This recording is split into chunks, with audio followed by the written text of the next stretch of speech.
When you wake up in the morning, what do you think about? The weather? Work? Or does your mind turn to more weighty matters? The economy? Global warming? Or whether or not the American people will elect a moron as president? A man whose sheer stupidity could bring about the end of the world as we know it? Our story starts in an ordinary American town, in an ordinary American school. A teacher is waking his class up to the realities of the world we live in, and scaring the living crap out of them.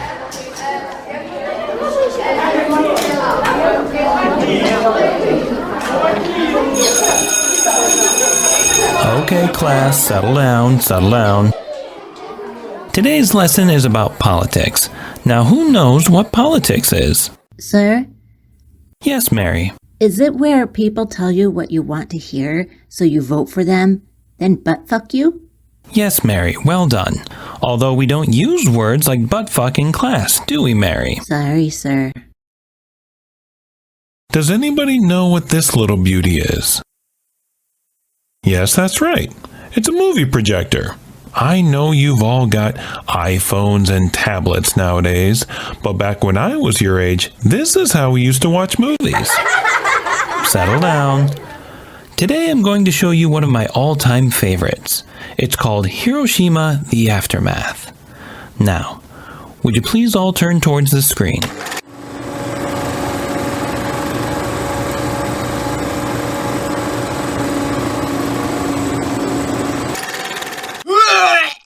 Since the atomic bomb was dropped on Hiroshima, the power of these devices increased significantly with the invention of the hydrogen bomb, and there was a proliferation of nuclear arms, the majority being held by the US. America has enough destructive power to annihilate all life on Earth several times over. Sir? Yes, Billy. Would we ever do that? Not likely. But we're not the only ones with enough firepower to blow everyone to bits.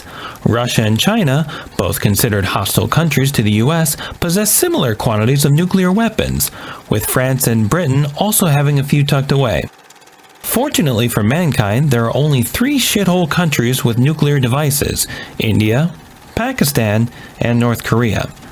No offense, Abdul, Sanjib, and of course you, Kim Jr. You imperialist running dog. The fact that each of our greatest enemies has a nuclear arsenal almost as big as our own means there'll never be a nuclear war.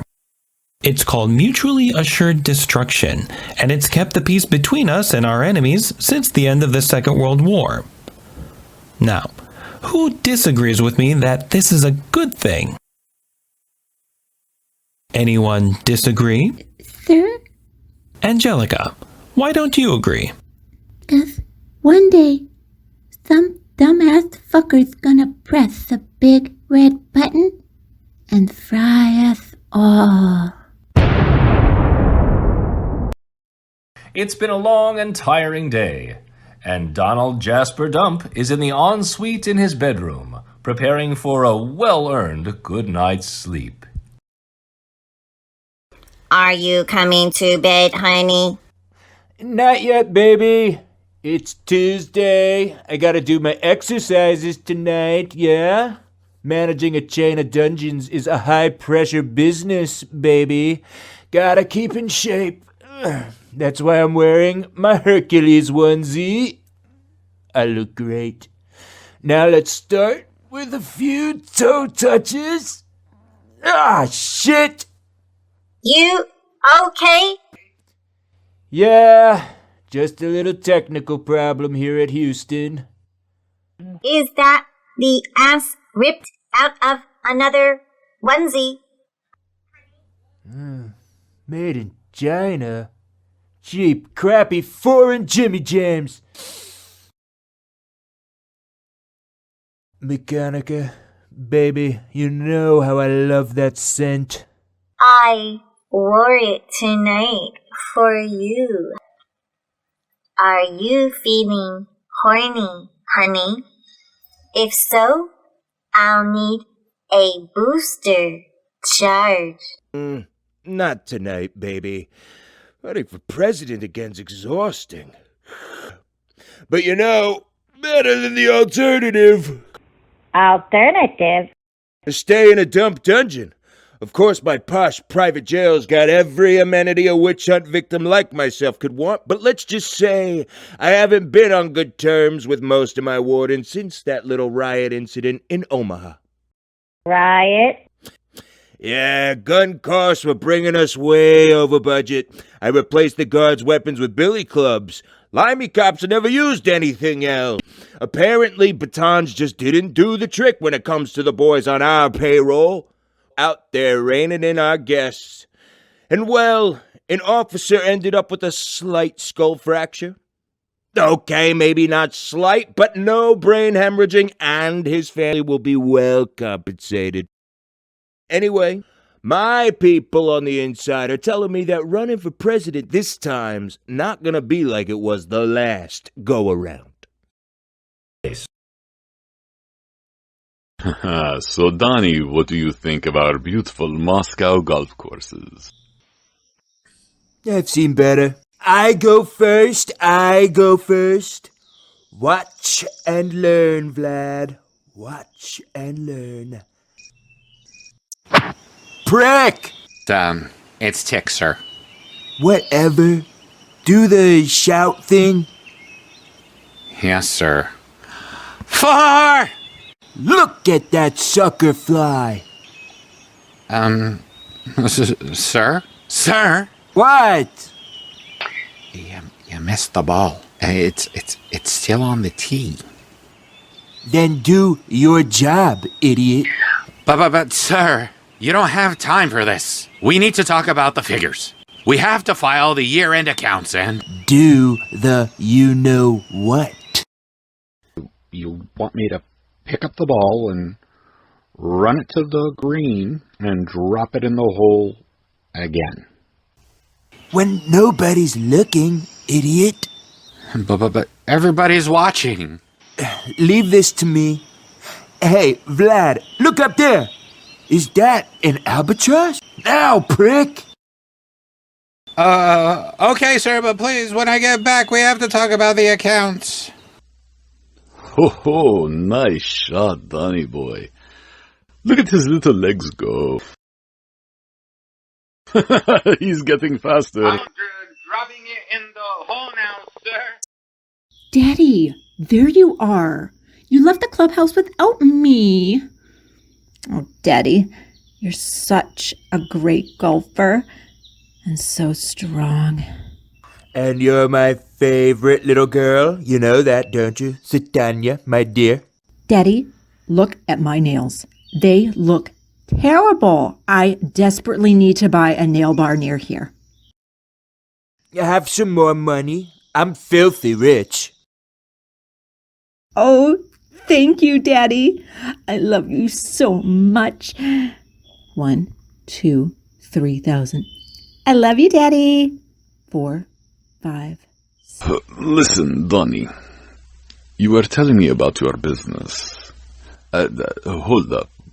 What's that? There are birds on the green, Dmitri. Sorry, sir. I deal with it.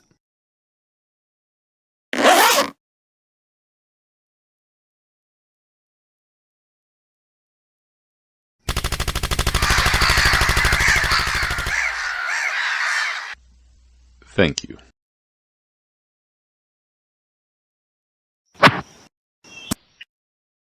Not quite as good as you, Donnie, but I'm on the green. Now, Donnie, let's talk business. Yes, I'm a great businessman. Maybe the best ever. I started from nothing, just the $20 billion my pop left me after his accident. Hotels, isn't it? No, luxury private prisons, dump dungeons. I own a chain of them all across America. Very exclusive. You gotta be somebody to get locked up in a dump. Vlad, people are committing serious crimes just to do a stretch in one of my facilities. They got 4 poster bunks, gold-plated cans, jacuzzis in every cell, even a fucking helipad for the Wall Street fraudsters. Yes. But what can I do for you, Donnie? My ambition is to build a dump in every major capital on the planet, with the exception of the shithole countries, of course, and I want to build one in your hometown. What? Here in Moscow? Why, we have no criminals. Everyone works for me. Mr. Dump, we need to talk about your finance. What did I get? What? I asked what I got. A hole-in-one. As usual, sir. How about that? Another hole-in-one. Yes, I'm terrific, aren't I? I think you won this round, hands down, Donny boy. How about we go get a shower? I don't need one. I didn't mean take one. I mean watch one. I have these 2 whores, you see, and they piss like donkeys, back in the hotel. I've booked Winston Churchill's old room. Mr. Dump, please! For Christ's sakes, prick! What is it? Your annual cumulative revenues, less disbursements, and exceptional outgoings fail to meet your overall cash inflow and capital worth. In English? You're broke, sir. Now, you don't want to go worrying your boss with all that nonsense, do you? Dimitri? On it. Now done.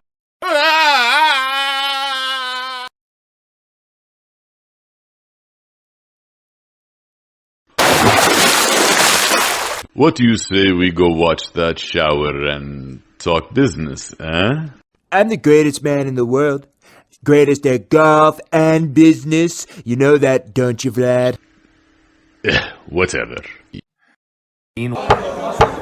Order! Statement. The member for Plumtree Island, Mrs. Trim.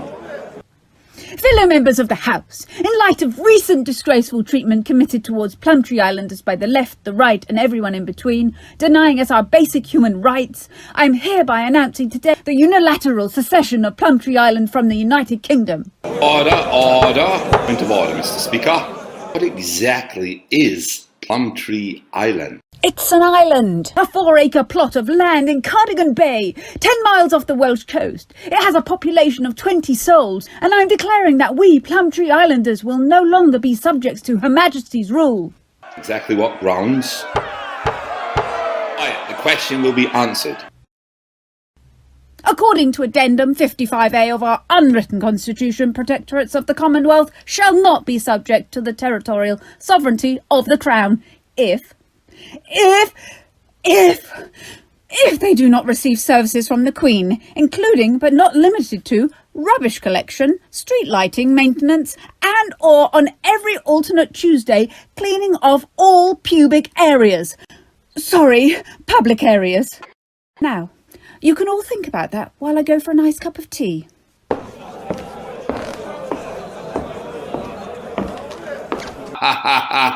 Back in a Russian hotel bedroom, Vlad and Donnie are enjoying a golden cabaret. Another vodka, Donnie? These two girls, are they contortionists? Prost! What's that? Rubbing alcohol?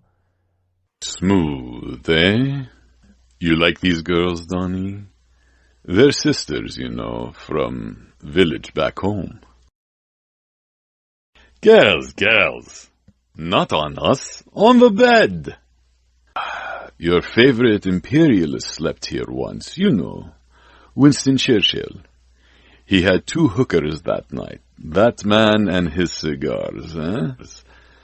Decades before Bill Clinton. I'm drenched in piss. I'll have your suit dry cleaned free of charge.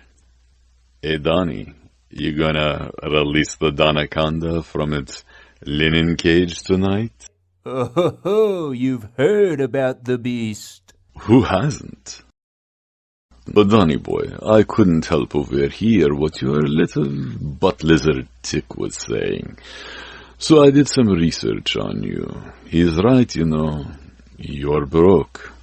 Only technically. So, help me out here, Vlad. Buy a dozen prisons. No can do, Donnie boy. However, I do know a quick way you can get filthy rich again. Run for president, win the Republican nomination, and take the top job. Ho ho! The show's about to end. You may need this, Donnie boy. Thanks. How will making president make me rich? It cost millions to run. Impressive, eh? That's enough, girls. No problem. Just do as I say, and you'll be a shoo-in. Pick on the weak, start a few wars, and blame it all on the immigrants and the Democrats. I still don't see how that'll make me rich. Donnie, think it through. As soon as you start vomiting shit all over the place about the terror and the libtards, those dumb rednecks will be starving their children to feed you their blue-collar dollars. You'll be a billionaire before you even take office. What if I lose? I promise you that will never happen if you follow my instructions. Is it a deal? It's a deal. 10 miles off the coast of Wales, on a bleak, craggy outcrop called Plumtree Island, Mrs. Trim sits with her poodle in her crumbling castle and plots her next move.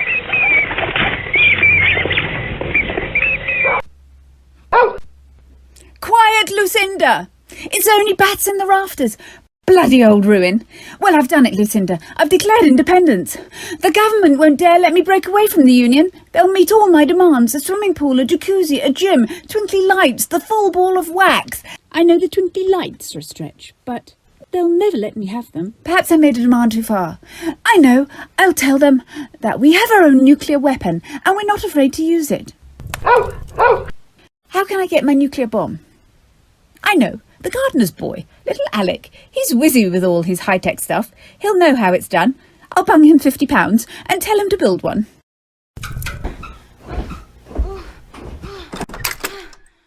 Watching that filth again, are you? You'll go blind. Well, shouldn't you knock first? Why, it's my castle. Shouldn't you be doing your homework? I am. This is educational. Female anatomy. It's for my biology studies, honest. Never mind that. I've got a little job for you. I want you to build a nuclear bomb.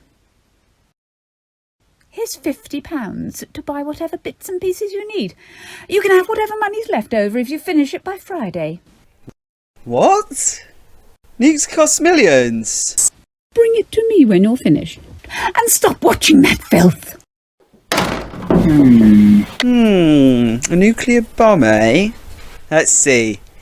This site looks like it has potential. Armageddon.com. Wow. They've even got a button for the laughing megalomaniac supervillain.